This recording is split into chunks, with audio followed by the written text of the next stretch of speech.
Picture a massive, sweltering convention hall in Chicago. The year is 1893. Right at the height of the Gilded Age. Exactly. Thousands of the Western world's most elite scholars, theologians, and religious figures are gathered together in one single room. And you have to imagine the air is just thick with the heavy humidity of a late Midwestern summer. Yeah, and perhaps an even heavier layer of intellectual self-assurance. Oh, absolutely. So a young, relatively unknown monk from India steps up to the podium, and he's a striking figure. He's wearing a bright yellow turban and a flowing red robe tied with a sash. A total contrast to the sea of black suits and clerical collars in the audience. Right. He looks out at the sea of unfamiliar faces, he takes a breath, and he speaks just 5 simple words. Just 5. And in response, the entire audience of thousands rises to their feet. A deafening minutes-long standing ovation erupts, echoing through the hall. It's incredible to think about. It really is. What were those 5 words? And why did they instantly bridge a gap between the East and the West that had existed for centuries? It remains one of the most fascinating cultural intersections in modern history. We are looking at a highly specific turning point where completely foreign philosophical frameworks were suddenly dropped into the lap of the industrialized West. Welcome to this deep dive for the Simplified Summary YouTube channel. We are thrilled to have you here with us today. We know you love to really get into the weeds of the ideas that shaped our modern worldview, and today we are doing exactly that. We are unpacking Volume 1 of the complete works of Swami Vivekananda, Focusing entirely on his groundbreaking addresses at the World Parliament of Religions in Chicago. Now, if you value this kind of thorough historical and philosophical analysis, please hit that subscribe button, share this video with fellow learners, and help support the channel's mission of making profound knowledge accessible to everyone. It really helps us keep bringing you these deep dives. So, looking at the text of these speeches, the impact is undeniable. But to truly grasp the weight of what happened, we need a clearer picture of that room. What exactly was the World Parliament of Religions, and why was Chicago the backdrop for this? Well, the setting is crucial to understanding the text. The World's Parliament of Religions was held in conjunction with the World's Columbian Exposition of 1893. The famous Chicago World's Fair. Exactly. Chicago was widely considered at the time to be the Western civic queen. You have to visualize a city that had practically rebuilt itself overnight after the Great Fire of 1871. So it's this booming, explosive metropolis on the shores of Lake Michigan. Right. It represented the absolute pinnacle of modern industrial Occidental effort. This was an era defined by steam engines, the rapid expansion of railroads, the birth of electricity grids, and massive industrial wealth. So the audience is primarily composed of people who feel they are standing at the absolute apex of human civilization. Without a doubt. They have the technology, they have the industry, and they naturally assume their religious and philosophical frameworks are equally superior. That is the exact prevailing sentiment of the era. The audience facing the podium represented almost exclusively the Occidental mind, heavily steeped in Western theology and Victorian social Darwinism. So they were highly energetic, tumultuous, and profoundly confident in the linear progress of their society. Yes. And onto this stage steps Swami Vivekananda. The contrast couldn't be starker. It's like 2 entirely different timelines colliding. It really is. If the audience represented the roaring energy of modern industry, Vivekananda carried the weight of an ancient, calm ocean of spiritual development. Right. He represented a world that dated its philosophical traditions from the prehistoric texts known as the Vedas. He came from a quiet land steeped in the sunlight of the tropics, where the focus for thousands of years hadn't been on building mechanical engines, but on mapping the internal landscape of the human mind. And reading through the sources, it's clear he didn't come as a missionary for a niche sect. No, not at all. He wasn't there to peddle a highly specific localized dogma, nor did he use the platform solely to promote his own master, Sri Ramakrishna, despite his deep reverence for him. He positioned himself as the voice of the communal religious consciousness of India. He gathered up the ancient wisdom of his entire culture and translated it for the West, which was a monumental task. Yeah. I mean, the press at the time focused heavily on his visual presence, the yellow turban, the red robe, his calm demeanor. But what actually captured the intellectual elite in that room was his flawless, deeply resonant English and his ability to articulate complex Vedic philosophy in a way that resonated with an audience primed for rationalism. Exactly. He didn't speak to them as a mystic from a mountaintop. He spoke to them as a peer, as a philosopher addressing philosophers. Which brings us to the moment he actually opens his mouth.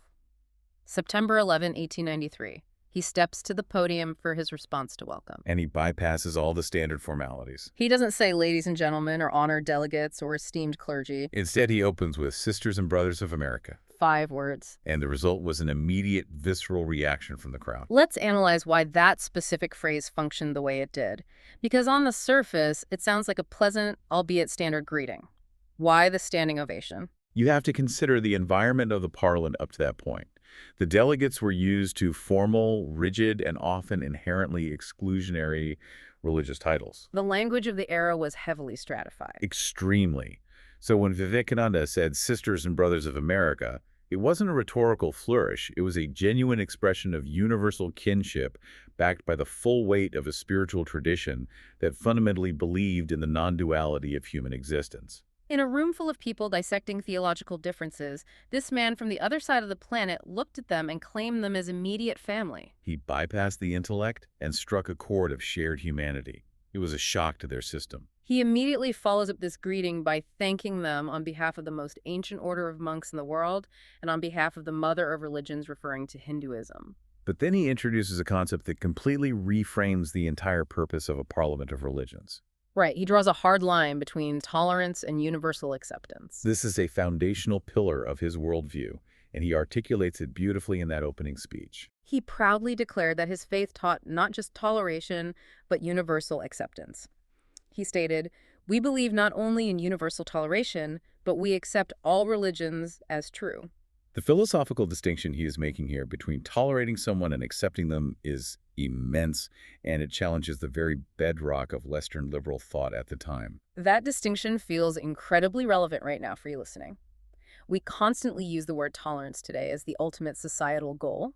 We are taught we must be tolerant of different viewpoints, tolerant of different backgrounds. But Vivekananda essentially argues that tolerance is a low bar. Tolerance is inherently problematic if you dissect the psychology behind it. What does it actually mean to tolerate a different belief system? If I tolerate your religion, the underlying subtext is, I believe you are fundamentally wrong. Yeah, your worldview is flawed or inferior. Exactly. Yeah. However, because I am so gracious, civilized, and intellectually advanced, I will permit you to exist. I will not persecute you. So tolerance places the speaker in a position of assumed quiet superiority. It is a condescending piece. It essentially says, I will let you sit at the table, but I'm still internally convinced your food is garbage. That maintains the hierarchy. You aren't actually validating the other person's experience. You are just agreeing not to attack them for it. Precisely. And Vivekananda is explicitly rejecting that condescension. Universal acceptance, as he defined it, means recognizing that your neighbor's path is equally valid as an attempt of the human soul to grasp the infinite. It is the realization that humanity is looking at the same ultimate truth through different cultural, historical, and psychological lenses. Later in his addresses, he points out that all religions, from the lowest fetishism to the highest absolutism, are but so many attempts of the human soul to realize the divine. I want to pause on those terms so we don't lose the thread. When he refers to lowest fetishism to highest absolutism, what exactly is he encompassing there?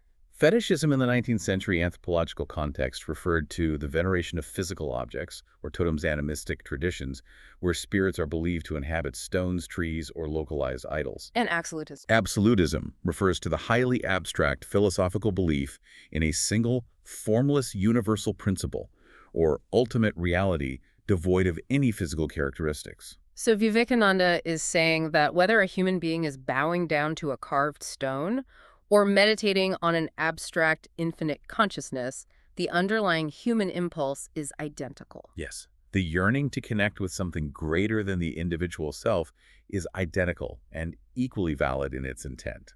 And he didn't just offer this as a lofty utopian theory. He brought historical receipts to back up the claim that India had practiced this acceptance. He detailed how India had historically functioned as a sanctuary. Right. He noted that when the holy temple of the Israelites was shattered to pieces by Roman tyranny, the purest remnant of them took refuge in southern India and they were sheltered. He also brought up the grand Zoroastrian nation. When they were persecuted, India fostered their remnants. He was pointing out that universal acceptance wasn't just a nice thought experiment, it was a proven historical track record of open arms. To illustrate the theology behind this historical practice, he quoted a hymn that he noted millions of human beings in India repeated every day. It's an analogy that perfectly visualizes his argument. As the different streams having their sources in different places all mingle their water in the sea, so, O Lord, the different paths which men take through different tendencies, various things, though they appear crooked or straight, all lead to thee. That stream analogy does a lot of heavy lifting. It acknowledges that the paths are indeed different. Some are crooked, some are straight. They originate in entirely different geographical and cultural places. Mm. But the destination is the same ocean. And he follows that beautiful imagery with a rather dark, urgent hope.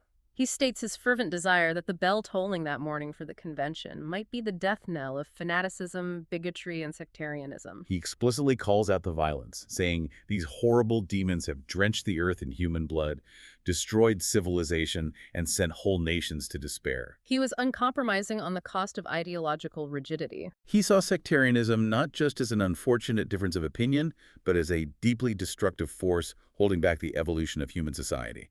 He sincerely believed that if it weren't for the demons of bigotry, human civilization would be far more advanced. And that idea of breaking out of our narrow, destructive worldview actually answers a really profound question. Yeah, reading further into his speeches, I kept thinking, if we all theoretically want peace, and if all these paths lead to the same ocean, why do we clash so violently when these different streams meet? Well, a few days later, on September 15th, he gave a short address titled exactly that, Why We Disagree. To explain the root of human conflict, he uses a story. It's the story of the frog in the well. It's such a classic pedagogical tool, and it's fascinating how he deploys a simple folk tale to diagnose a highly complex psychological and sociological problem facing an audience of elite theologians. The story is wonderfully simple. There is a frog who has lived his entire life in a small well. He was born there, brought up there, and he's gotten sleek and fat by eating all the worms in the water. He's very proud of his domain. Naturally. One day, another frog who lived in the ocean accidentally falls into the well. The well frog asks, "Where are you from?" The sea frog replies, I am from the sea. The well frog says, "The sea." How big is that? Is it as big as my well? And he takes a leap from one side of his well to the other. The sea frog laughs and says, My friend, how do you compare the sea with your little well? So the well frog takes another bigger leap and asks, "Is your sea so big?" The sea frog says, What nonsense you speak to compare the sea with your well. At this point, the well frog gets angry. He says, "Well, then nothing can be bigger than my well. There can be nothing bigger than this fellow is a liar, so turn him out." The analogy is humorous, but his subsequent analysis is devastatingly accurate. He tells the audience, "I am a Hindu. I am sitting in my own little well and thinking that the whole world is my little well. The Christian sits in his little well and thinks the whole world is his well. The Mohammedan sits in his little well and thinks that is the whole world." Translating that to a modern context for you listening right now is almost too easy. It describes the exact mechanics of our digital echo chambers. Oh, absolutely. The algorithms build our wells for us. We sit in a curated feed of political, social, or ideological content, getting intellectually sleek and fat on the validating worms the algorithm feeds us. We jump from one side of our timeline to the other, completely convinced that the boundaries of our screen are the boundaries of reality. And the most critical part of that story is the well frog's reaction at the end. He doesn't just disagree, he gets angry. He calls the sea frog a liar and tries to violently expel him.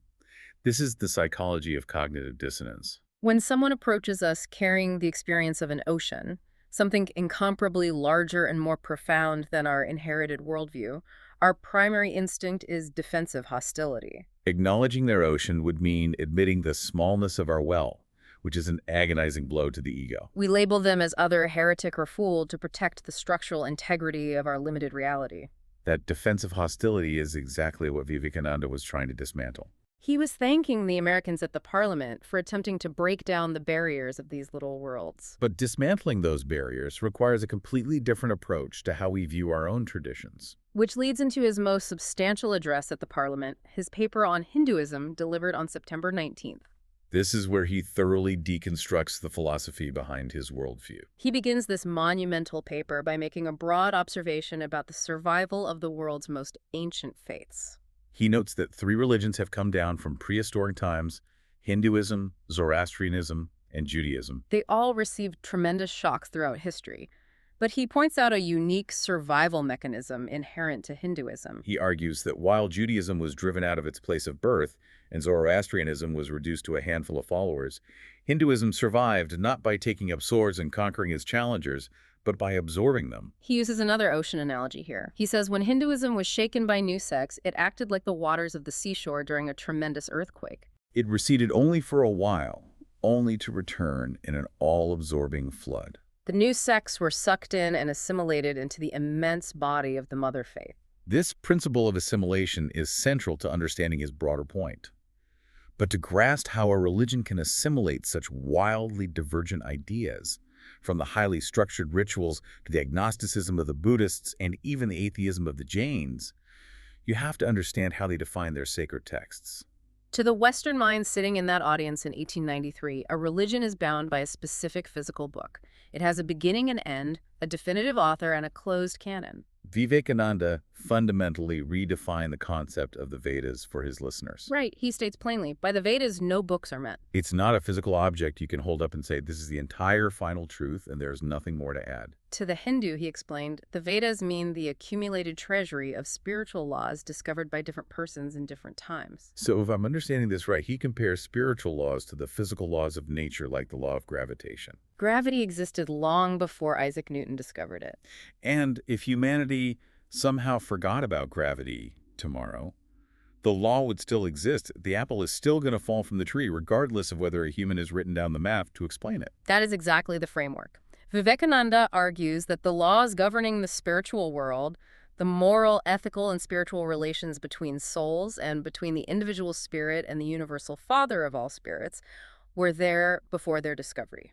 They will remain even if humanity entirely forgets them. Therefore, the people who discovered these laws are not inventors of a religion, they are discoverers. In the Vedic tradition, they're called rishis, or perfected beings. And he made a specific point to highlight that some of the very greatest of these discoverers, these rishis, were women. Which, for a religious convention in 1893, is a striking detail to include. But this idea of spiritual laws being eternal discoveries rather than physical inventions leads into some incredibly dense cosmological territory. If these laws are eternal, what does that say about creation itself? He directly challenges the linear Western view of time and creation.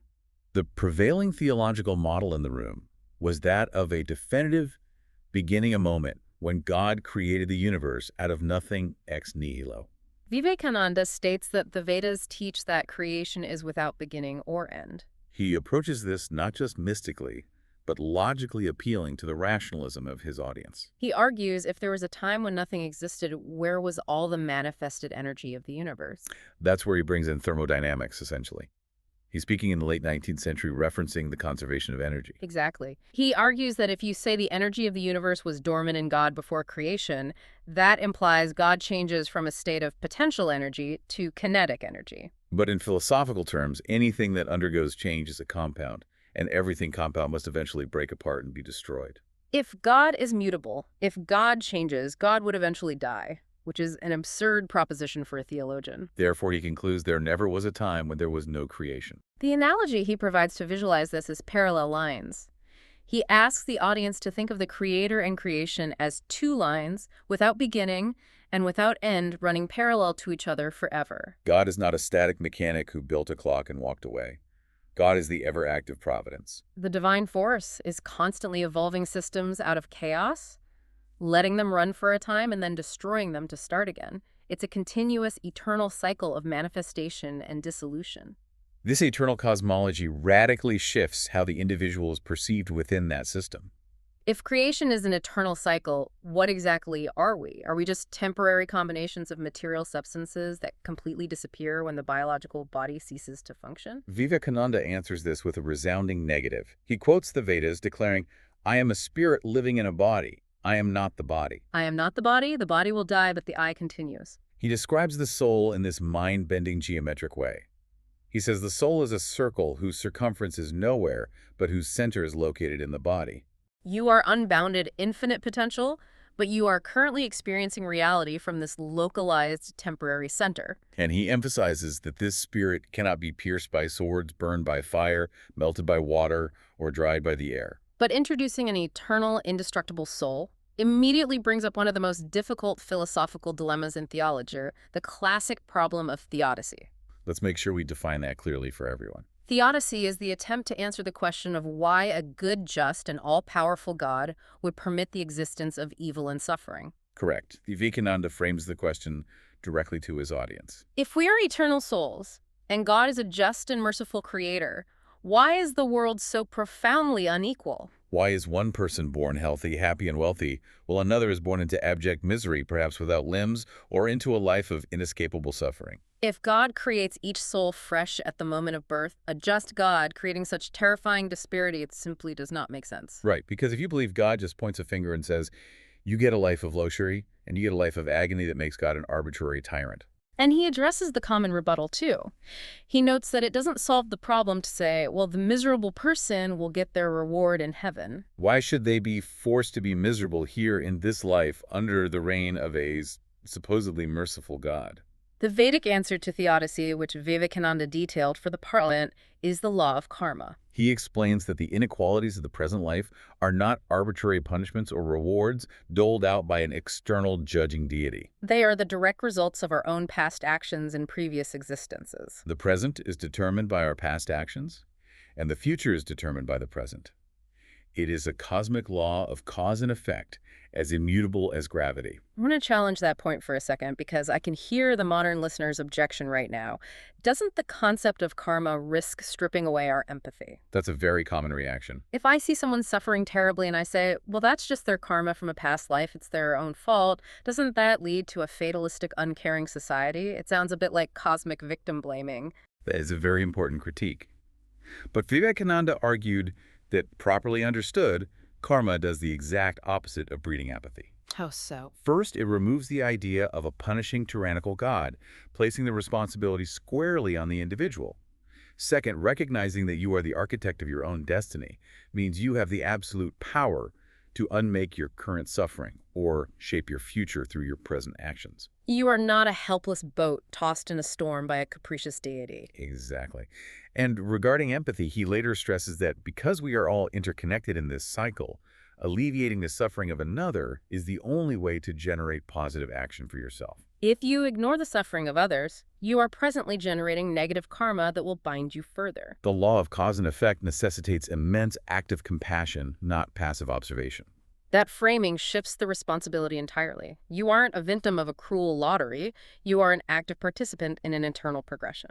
And this leads to what is arguably the most radical, shocking, and ultimately uplifting moment of all his addresses in Chicago. Having established that the soul is eternal, uncreated, and responsible for its own destiny through the mechanics of karma, Vivekananda takes direct aim at one of the foundational doctrines of Western theology, the concept of original sin. He was addressing an audience deeply steeped in the theological premise that humanity is fundamentally flawed, born into a state of sin, and in desperate need of external salvation to avoid eternal damnation. Vivekananda looks out at this massive crowd and completely rejects that premise. He calls them children of immortal bliss. Let's look closely at his exact words from the transcript because the rhetoric is staggering. It really is. He says, children of immortal bliss. What a sweet, what a hopeful name. Allow me to call you brethren by that sweet name, heirs of immortal bliss. Yea, the Hindu refuses to call you sinners. Ye are the children of God, the sharers of immortal bliss, holy and perfect beings. Ye divinities on earth sinners. It is a sin to call a man, so it is a standing libel on human nature. Come up, O lions, and shake off the delusion that you are sheep. You are souls, immortal spirits, free, blessed, and eternal. Ye are not matter. Ye are not bodies. Matter is your servant, not you, the servant of matter. It is a complete psychological and spiritual paradigm shift. He is offering a radical redefinition of human nature. If you believe your core identity is that of a sinner, your fundamental orientation to the universe is one of guilt, fear, and subjection. You are constantly apologizing for your own existence. But if you believe you are a child of immortal bliss, a divinity on earth, your orientation becomes one of inherent worth, boundless courage, and expansion. Come up, O lions, and shake off the delusion that you are sheep. He is telling them they are apex spiritual beings who have simply suffered a case of amnesia because they were raised among sheep. I want you, the listener, to really consider the practical application of this. How does it change the way you walk into a room tomorrow? How does it alter your resilience in the face of failure? If you fail, a sinner might think I failed because I am fundamentally broken. A lion thinks I failed because I made a mistake, but my core is still unbreakable and divine. Vivekananda argued vehemently that teaching children they are inherently weak and sinful makes the world a weaker, more fearful place. He pleaded for positive, strong, helpful thoughts. He wanted the realization of this inner divinity to ring day and night in your minds like a song. But this brings up a crucial practical question. If we are all divine lions, and if all religions are just different streams leading to the same ocean, what are we actually supposed to do with our lives? Does religion just become an internal intellectual exercise of realizing our own divinity? On September 20th, he gave a short but intensely potent address titled Religion, Not the Crying Need of India, where he defines what practical spirituality looks like in the real world. In this address, he delivers a sharp critique of how the West was interacting with the East, specifically observing the activities of Western missionaries in India. Now maintaining our commitment to impartially exploring the source text, we must look at his argument neutrally. He noted a fundamental disconnect in the missionary approach. They were traveling to India to offer religious doctrine and theology. But Vivekananda pointed out that India already had a vast surplus of religion and complex metaphysics. What the starving masses of India actually needed was physical sustenance. He didn't mince words. He said, "It is an insult to a starving people to offer them religion. It is an insult to a starving man to teach him metaphysics." The cry of the people, he insisted, is less doctrine and more bread. You have to imagine how jarring that must have been for the religious elites in Chicago to hear. Many of them believed they were executing a noble divine mandate by sending theology across the globe. And he is standing on their stage telling them they are actively insulting the starving by prioritizing dogma over physical survival. It perfectly highlights his definition of what true practical religion actually entails. For Vivekananda, religion is not about adhering to strict dogma, mumbling specific incantations, or subjecting oneself to groans under the fear of divine retribution. Religion at its core is expansion and manifestation. He uses a brilliant biological analogy to explain this principle of expansion. He says everything in nature tends to expansion for life and contraction for death. If a biological cell shrinks and contracts, it dies. If a plant stops expanding its roots and leaves it, withers and dies. He applies this exact biological imperative to the spiritual realm. Doing good to others, expanding your sense of self to include the well-being of others, is the only way to live spiritually. Do good by helping others without ulterior motives. The moment this ceases, contraction and death follow. He is effectively dismantling the idea that religion is a purely internal, selfish pursuit of one's own personal salvation. If your spiritual practice consists entirely of trying to secure your own soul, a spot in heaven, you are contracting. You're isolating yourself in that little well. True spiritual life is expansive. It is seeing the inherent divinity in the starving man and offering him bread, not because you want to convert him to your stream, not because you want a reward in an afterlife, but simply because doing good is the expansive nature of life itself. It's the without ulterior motives part that makes this so challenging. To help someone without secretly hoping they'll validate your worldview, or without expecting a massive display of gratitude, or without thinking there is a cosmic accountant keeping score of your good deeds. You expand your love simply because that is the natural function of a divine lion. It's an incredibly high standard for human behavior. Which brings us to the culmination of his message. On September 27th, he delivered his final address at the Parliament. This is his grand conclusion where he synthesizes everything he has laid out over the previous 2 weeks. He knows he has presented a radical vision of universal acceptance and the interconnectedness of all spiritual paths. And he's keenly aware that some people in the audience might misinterpret his message. They might assume his ultimate goal is to mush all the world's religions together into one giant homogeneous global religion. But that is emphatically not what he wanted. He actively warned against that kind of forced uniformity. He poses the question rhetorically. Do I wish that the Christian would become Hindu? God forbid. Do I wish that the Hindu or Buddhist would become Christian? God forbid. He had no desire to see the destruction or absorption of any authentic path. To explain what he actually envisioned, he uses what is arguably the most elegant analogy of the entire deep dive, the analogy of the seed. The seed analogy perfectly encapsulates his philosophy of unity and variety. He asks the audience to consider a seed planted in the ground. You place earth, air, and water around it. Does the seed become the earth? No. Does it become the air or the water? No, it assimilates them. It takes the nourishment from its surroundings, but it grows into a plant according to its own law of growth. An acorn takes in the soil and water, but it becomes an oak tree, not a pile of wet dirt. So if I'm applying this to his broader argument, he's saying that the Christian doesn't need to adopt Hindu rituals, and the Hindu doesn't need to adopt Christian dogma. Instead, each must assimilate the spirit of the others while preserving their own individuality, growing according to their own law of growth. It's like upgrading an operating system rather than throwing out the computer. A Christian can assimilate the Hindu concept of universal acceptance, or the Buddhist concept of mindfulness, becoming a vastly deeper, more expansive Christian. You don't lose your identity, you nourish it with the wisdom of the other streams. He argued forcefully that if anyone at the Parliament hoped that unity would come by the triumph of any one of the religions and the destruction of the others, theirs was an impossible and destructive hope. A world with only one universal ritual, one universal mythology, or one set of doctrines would be a stagnant, dead world. Variety is the first principle of life. Perfect balance, perfect conformity means the cessation of growth. It means death. So his final rallying cry to the Parliament, the ultimate message he wanted to leave ringing in their ears, was a call for a completely new paradigm of human interaction. He declared that upon the banner of every religion will soon be written, in spite of all resistance, help, and not fight assimilation, and not destruction, harmony, and peace, and not dissension. That was the vision he planted in Chicago in 1893. It was a vision that challenged the fundamental assumptions of ideological exclusivity that had dominated much of history up to that point. He challenged humanity to look beyond the rigid boundaries of their respective wells, to stop violently defending their small patches of water, and to recognize the vast interconnected ocean of existence that sustains us all. The ground we've covered today is immense. Looking back at Swami Vivekananda's historic addresses, the takeaways are as urgent now for you as they were in the Gilded Age.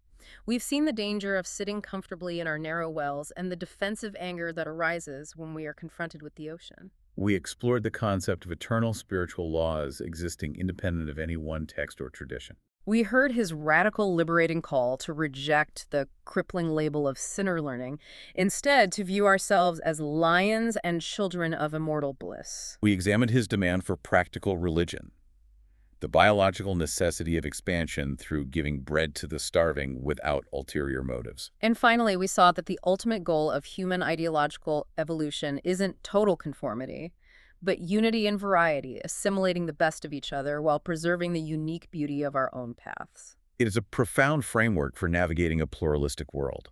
The challenges of sectarianism, the isolation of ideological echo chambers, and the feeling of spiritual contraction are just as prevalent in our digital age as they were in the industrial age. His words offer a philosophical roadmap for engaging with differing worldviews with genuine respect and deep, unshakable confidence. Now, before we leave you to ponder all of this, a quick reminder: if you found value in this thorough exploration of the source material, please subscribe to the Simplified Summary YouTube channel.